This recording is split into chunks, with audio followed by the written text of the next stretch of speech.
ఎవరైనా సరే నా ప్రమేయం లేకుండా నన్ను ఎవరైనా ఆడిపోసుకున్నా, నాకు సంబంధం లేకుండా టీవీల్లో నా గురించి ఏదైనా బ్యాడ్గా వచ్చినా, నన్ను తగ్గించేలాగా మాట్లాడినా నాకు లేదు, నవ్వుకుంటాను నేను. ఎందుకంటే అది నేను కాదు. లేదా వాడు గుర్తింపు కోసం చాపం చిన్న ప్రయత్నం చేస్తున్నాడు, అయ్యో పాపం అనిపిస్తుంది. నా మానసిక ప్రశాంతత, నా మనశ్శాంతి, నా సంతోషం, ఇవి నా ఆస్తులు. వాడెవడో వచ్చి ఏదో అంటే నేను అశాంతికి గురయ్యానంటే కనుక నా శాంతి మీద వాడికి ఆధిపత్యం ఉంది. ఆధిపత్యం వాడికి ఇవ్వను. మీలాగా పైకి రావాలనుకునే వాళ్ళందరికీ ఒక డ్రీమ్ పెట్టుకుంటాం. బట్ ఆ డ్రీమ్ రీచ్ అయ్యే లోపే ఆ బాధలకి ఇంక నేను తట్టుకోలేను, I'm going to give up today అనే వాళ్ళకి మీరైనా మెసేజ్ చెప్పగలరా?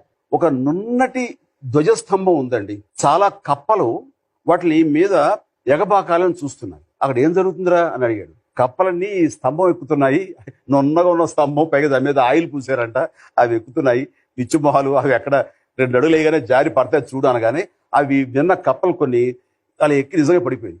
ఒక కప్ప మాత్రం ఏమి పట్టించుకోకుండా చక్క చక్క చక్క చక్క చక్క పైదాకా వెళ్ళిపోయి బెక్క బెక్కవారి కూసింది. కప్ప ఎలా ఎక్కిందంటే ఆ కప్పకి చెవుడు.